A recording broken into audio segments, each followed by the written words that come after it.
Hey guys, this is Andy with Get Your Wellies. It's been about a month since we did a garden tour, so join me tonight as we go take a look at everything that's going on in the garden. But first of all, why don't you get your wellies? Meet me in the garden.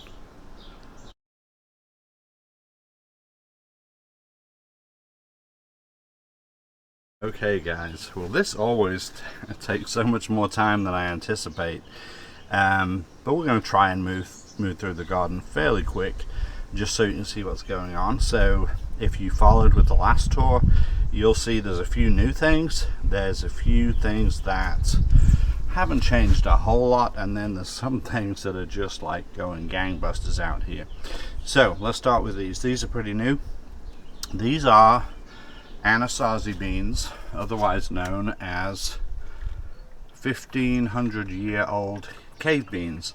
They were found in clay jars in cliff dwellings, and the original ones that were found were grown. They actually grew beans. Those beans have been propagated and passed on, and so this is what we have today. The beans themselves are like a kind of black and white orca type looking bean. If you cook them, they'll be green, but for my first time to grow them, it's hot, so I'm not really quite sure what to expect with that. But anyway, these plants are coming along very well. Once they're up and germinated, beans do tend to grow very quickly. This will form a very green wall pretty soon. This is the hyacinth. I moved it. Still need to build a bed for this one, probably a short bed on the end of this 2x8 over here. All of these plants have been fed in the last 2 weeks, but they look like they probably are ready for another feed. So sweet potatoes, they are loving the heat. It is actually in the 90s even now, and it is evening time here in Arkansas. This tub and this tub are the first two I planted. I actually still haven't put in my straw mulch, which I really want to do, because this is what happens. The weeds sort of get a hold. So this is the one place in the garden I like to use straw. I'm kind of overall getting away from that and leaning to more towards wood shavings, and particularly aspen, because it's neutral as it breaks down.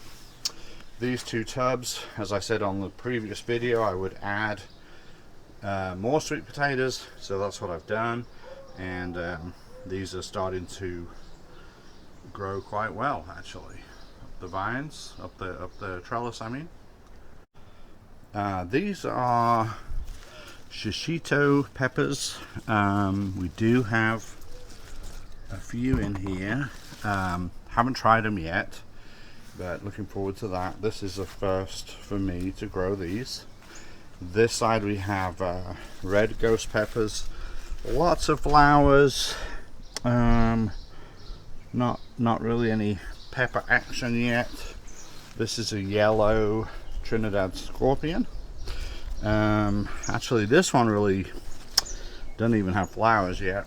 The hot peppers, even from seedlings, tend to grow kind of slower than the milder peppers, and I think that's probably something to do with the production of capsaicin and the heat that comes with that. I don't know if you can see this well on video. I guess you can see it against my hand for sure, but I put this netting up. This is a 5-foot netting, and that's because we were having problems with rabbits getting into the beds. There are still empty spots in the beds, but they were getting at some of the eggplants and a few other things. These are okra down here, and they've been allowed, because of this netting, to grow okay. I'm ready for them to get bigger, but they're doing pretty well. All three of these tubs are jalapenos. These are regular, like they're actually supposed to be the gigantic ones. These are still small, but some on this plant. Obviously these are getting more like what we expect from this plant. This one is a brown jalapeno. And these peppers do appear to be quite a bit bigger. I think these actually are so big you could stuff them. In fact, take a look at this one. See how big that is? Definitely you could stuff that.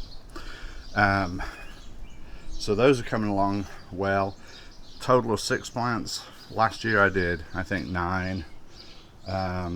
This year I have less, but I'm hoping the plants just have more room to kind of expand, and hopefully they'll 2 plants in 1 tub this year hopefully will give me more than 3 plants in a tub did last year, but we'll see. I can always change that up again if I need to. Over on this side, these are Sugar Rush Peach. These are starting to produce. Haven't tried these yet either, but definitely I need to come get some of these. They look very good. These are the red Thai peppers, loaded with little tiny peppers, still green, tiny, but they will all turn red. These are pretty hot. This bed here, I actually still haven't done anything with it. Looking at my cucumbers, I think I probably want to plant some more cucumbers here, because I really want this trellis to have something kind of nice growing on it, and I think I'm gonna do cucumbers here. If you'll notice on the trellises, if you all decide you like these cattle panel trellises, lots of people on the internet are doing these. When I put these in, I put the wire all the way down to the ground level. As you can see, there's a lot of weeds there that are going to be hard to get with the weed eater. On this side, there's a gap. I highly recommend giving yourself at least a few inches of gap there, so you have room to use a weed eater back there. Also, to point out, between these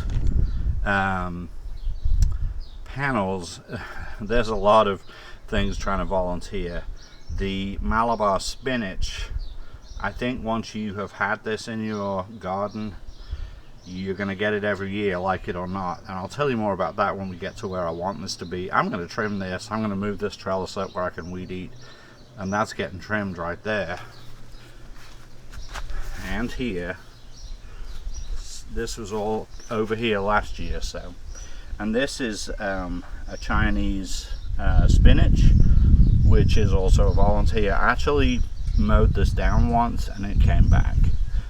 Now in this bed we have Kajari melons, and they're coming along. They're a little bit slower, seems like to me, this year than they were last year. However, they are coming, and once they get a hold, they do grow pretty fast. It's starting to get really hot here. We're getting in the 90s this week. We got a couple of days that are forecasted over 100, and add to that that we have rain coming. These things are going to just like blow up over here. This is my little water garden. Just a barrel, just kind of a fun feature to have in the garden. The little fountain you see over here is solar powered, so right now there's not enough sun out here because I waited till evening time to do this, just for the sake of the camera, so it's not powering the fountain. I also had to thin out this water lettuce. If any of you ever grown stuff in the water lettuce grows pretty quick. Water hyacinth grows really quick, and in fact that in some states is sort of hard to get because it's invasive, and so they really don't want you to have it. Water lettuce is a little bit more easy to control, and I don't think it'll survive the winter. This is the Mexican petunia. These flowers will come out tomorrow. This is one that is spent from today. They see how they just come off so easily. It's amazing to me that a plant can put out so many flowers in one day, and the next day has another abundance of them. Okay, over on this side, these 3 plants down here are eggplants. No flowers on any of these, but leaf-wise they're doing great. This one here got eaten down by a rabbit. Hang on, let me get to that better. This one got eaten down by a rabbit, so it's only just kind of making a comeback. This one I think got nibbled too, so we'll see how they do, but they also are plants that like the heat. This is really exciting to me. Last year I did a whole video on moonflowers, so I have this one that's already up and over the top of the trellis I have. Also one in the middle of the trellis, same thing. And this one I planted later, which is okay. It's just going to be slower, but I want that one to go pretty much straight up there.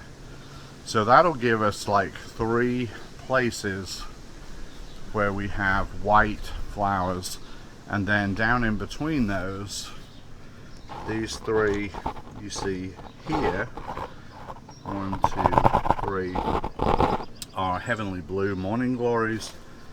These 3 over here are sunrise, serenade, another kind of morning glory. So I'm much more optimistic this year that I'll get my red, white, and blue cattle panel trellis. We'll see. Fingers crossed on that one.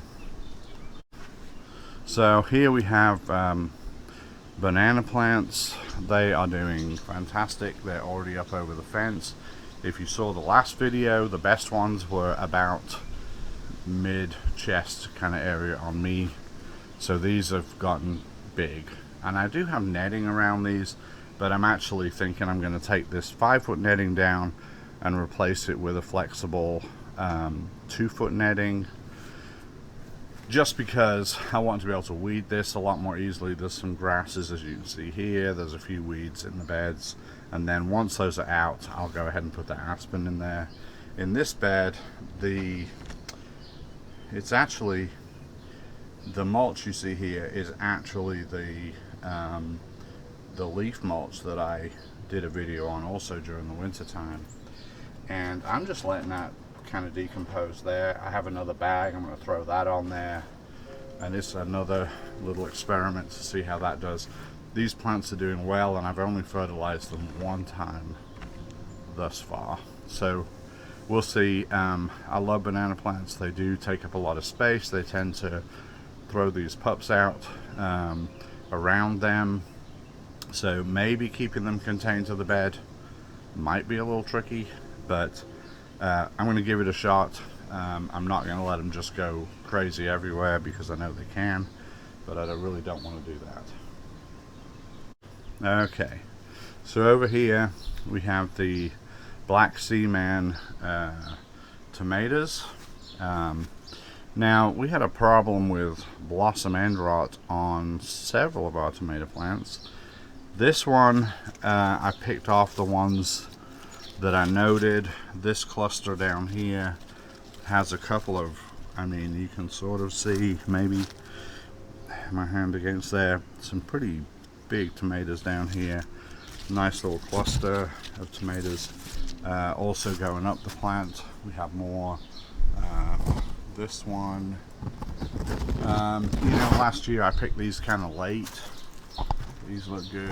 Last year I picked these late, and actually many of them were still green, so I had to pick them and let them, sorry about that mic, pick them and let them basically change color in the house. Just put them all in a box together and let them do that. Now, one of the Black Seaman died, really not sure why. So there was a volunteer over here that I think maybe a Chadwick cherry. It's looking that way. These look like cherries that were on that Chadwick last year, the way the clusters form also looks similar, so I think that's what it is. If that's the case, these will be red tomatoes, and I don't grow that many red tomatoes, believe it or not.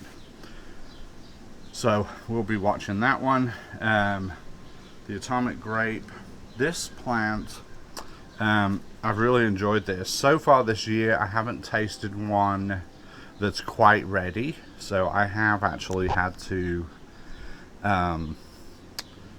put a few in the house and let them just kind of finish off. These, and the way you can tell, because the colors, there's a lot of anthocyanins in here, so these tend to be dark. They also, this one's actually a little yucky. Let's get rid of that one. Yeah, we'll come back and get that later. But most of these are still a little firm to the feel. You kind of have to feel them and go with that, because the color is not going to really give them away. I just got a really cool view of those Black Sea Man. So look at that cluster there, very pretty. Can't wait for those. And these here are the Brad's Crazy Cherry. These form large clusters. These are definitely turning yellow. The next cluster is still a little green. You can see how these come. They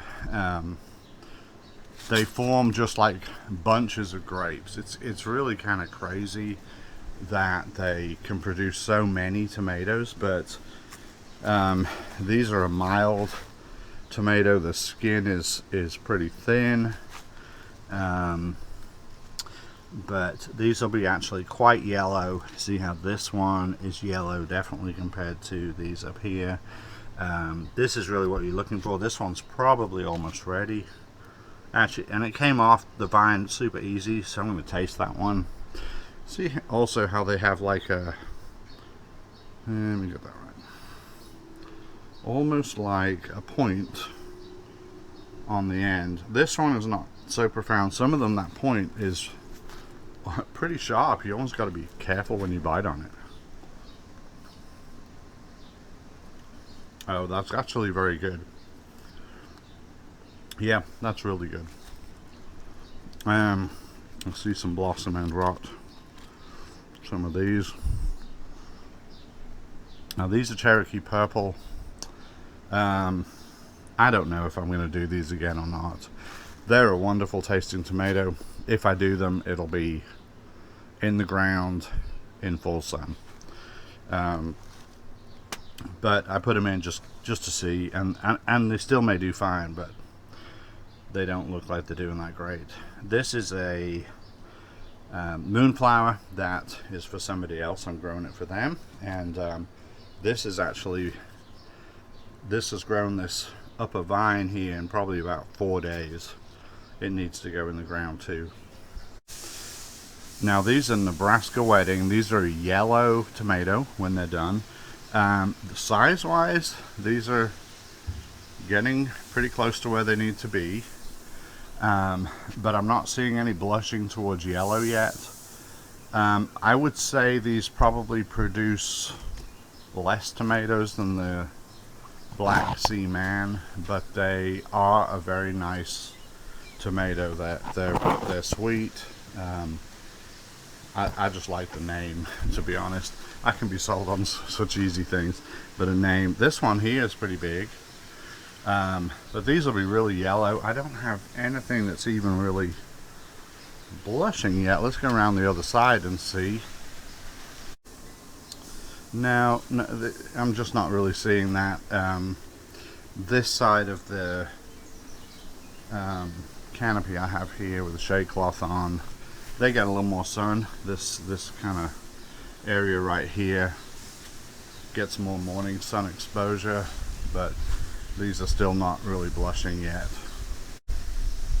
Now I still need to up pot this ginger, and I think I probably need to put it in something sort of like where this dwarf moringa tree is.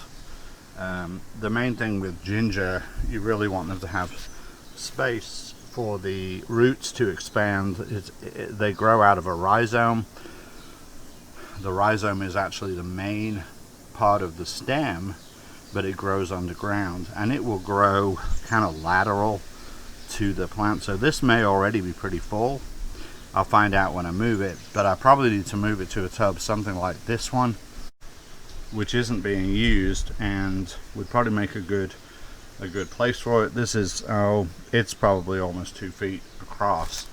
So if that ginger has a chance to kind of expand through the summer, I can harvest some for eating, and I can keep some of the roots for next year.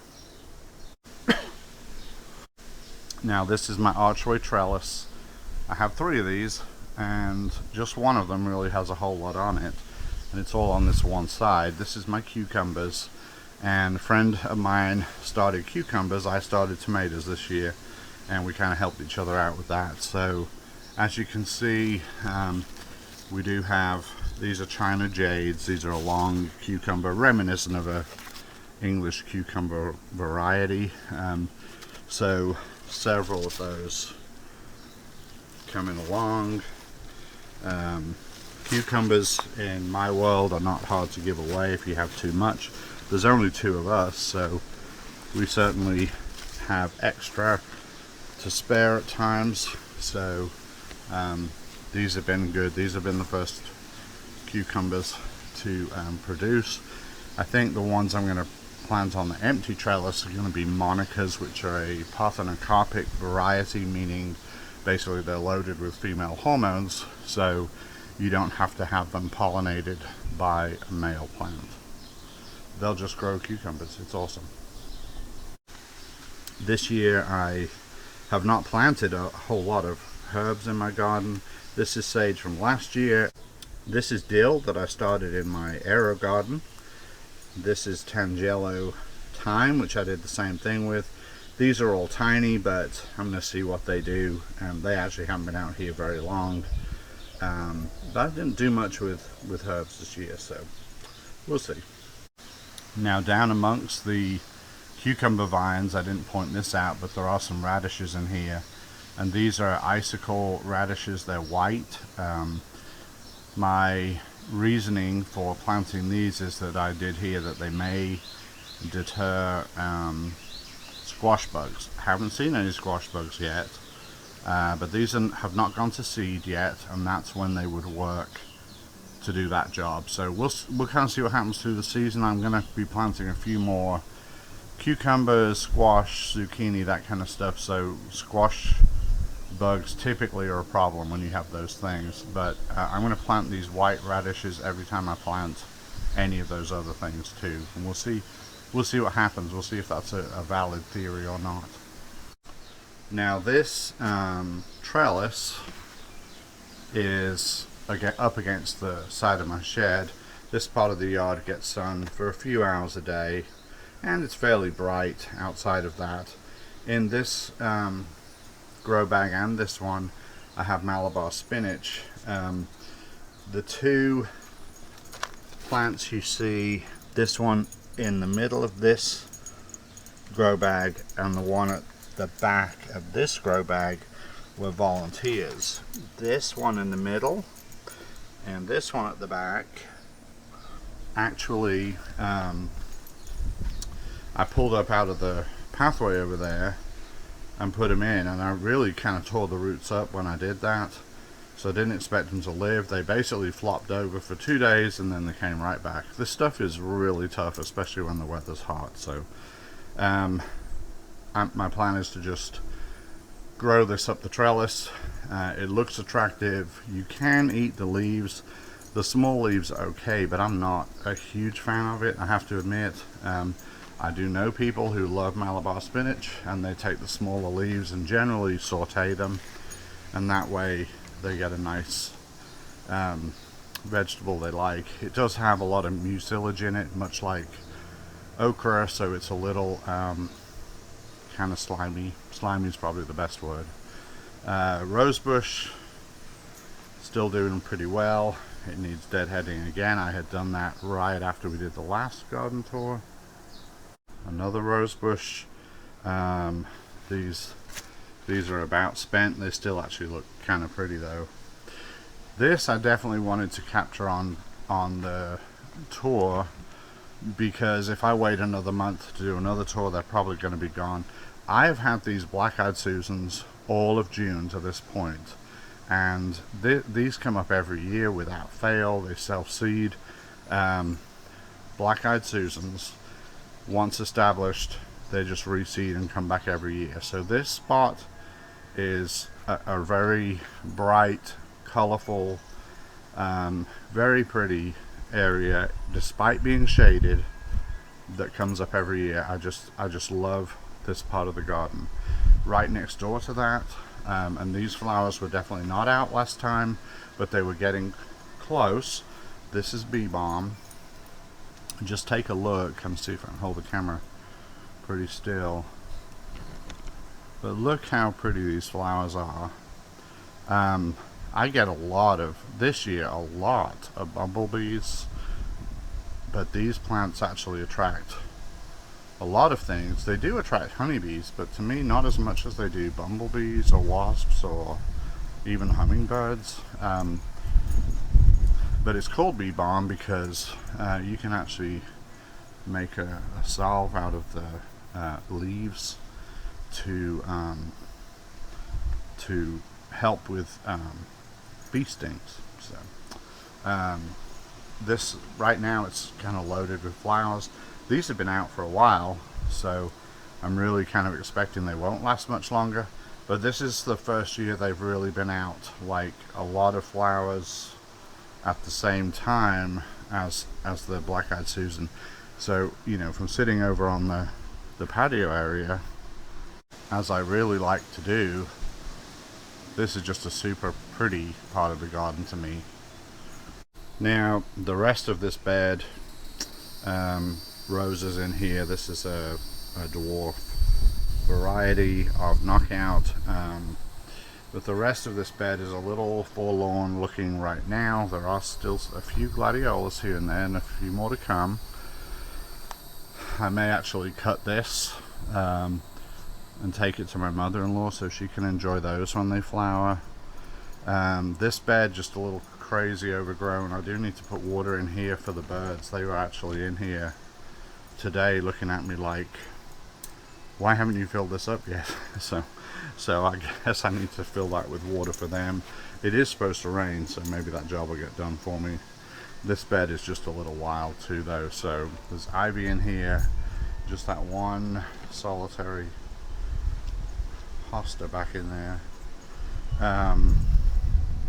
But this needs some work. So actually, if any of you like have something you really like to grow in pretty shady areas, which would be good for this corner of the yard and this part of the bed that gets a lot of shade, leave a suggestion in the comments down below. You know, from this angle you can kind of see the bee balm and the black-eyed Susans doing okay, but they do like to lean towards the light, so it's not their favorite place to be, even though they seem to do okay. The crossvine, lots of new shoots hanging off of here. This is something I think I mentioned last time. I really want to learn how to propagate this in the best way possible, because I'd like to grow this in some other places. It's one of the very first things you get in the springtime, and that actually is kind of exciting. When I see this put out those really pretty trumpet flowers, I know it's getting ready to get warm. It's kind of a signal that the growing season is upon us. Now, I took all the lettuce out. It was pretty much bolting, but in here now, these little seedlings that you can see in here are actually carrots.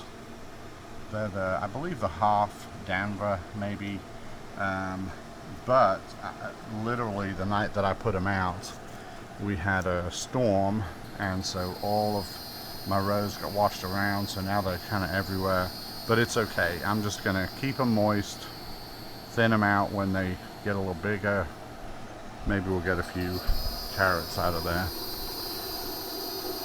and the grill's still on. I need to put that off because we cooked chicken tonight.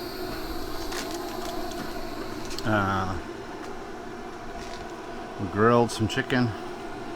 It was good. I need to turn this smoker off. Has to shut down for a little while. This is sweet potato vine, and my wife is always buying something that flowers, so she put that in there and said, well, what else have you got to fill in? And I thought, well, those sweet potato vines will be a spiller, if nothing else. They'll come over the edge of that tub pretty quickly. A couple more plants she put in here. The creeping Jenny that we see here is from last year. More flowering stuff. Echinacea, lantana, a honeysuckle, which is just growing this time of year very quickly.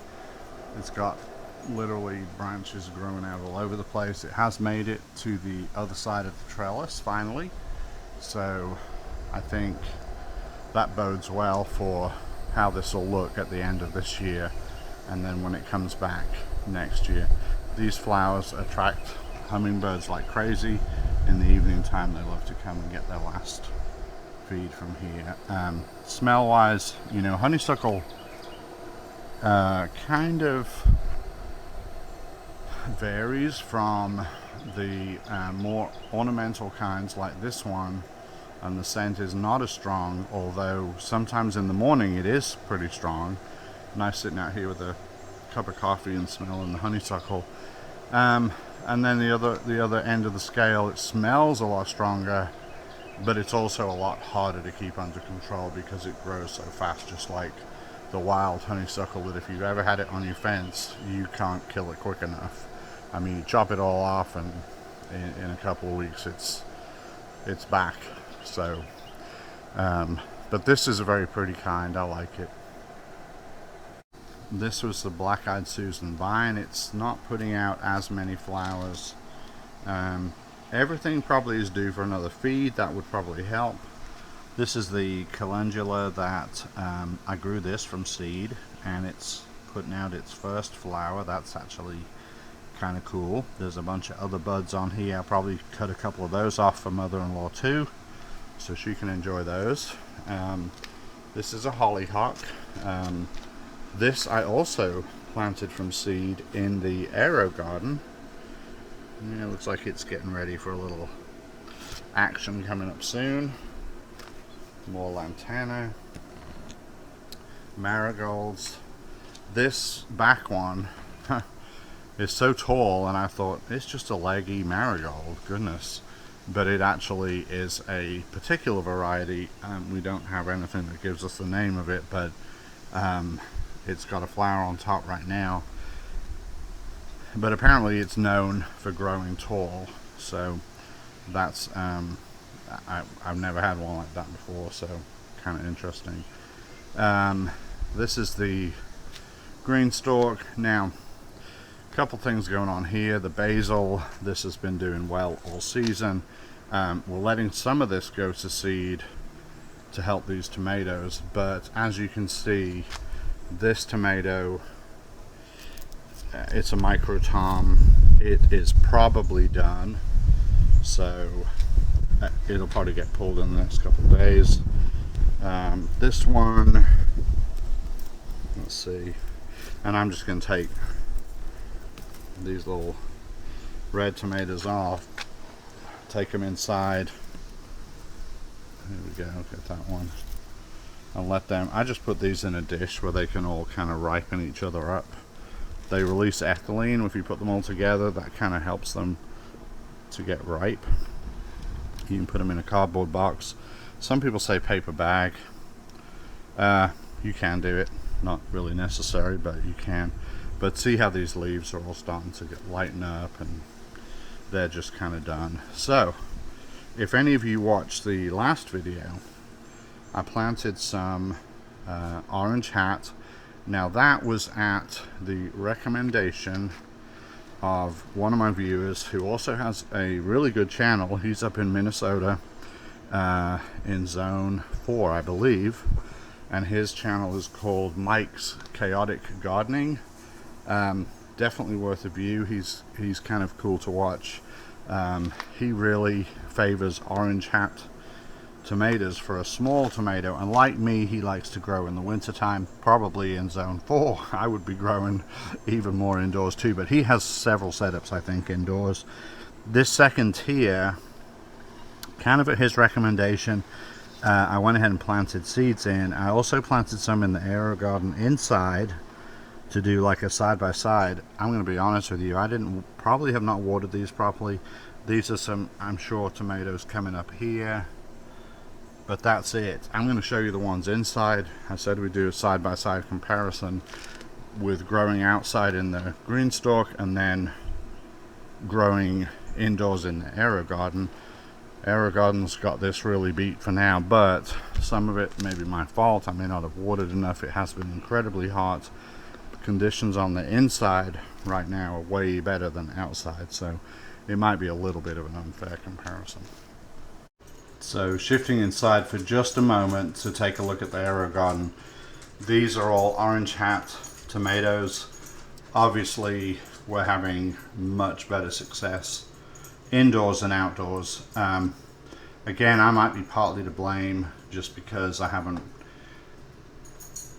kept up with water out there probably quite as much as I should. This is totally automatic. The temperature in here is ideal. We're like 73 to 75 most of the time, so that's good conditions for these tomatoes.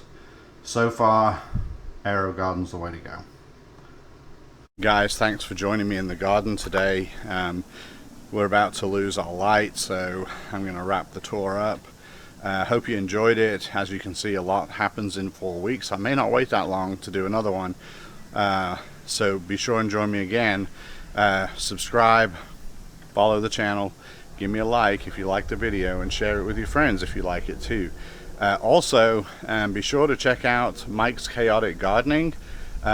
He's really good, very knowledgeable on a lot of gardening things, so check his channel out. I think you'll enjoy that, and I will see you next time. But until then, bye now.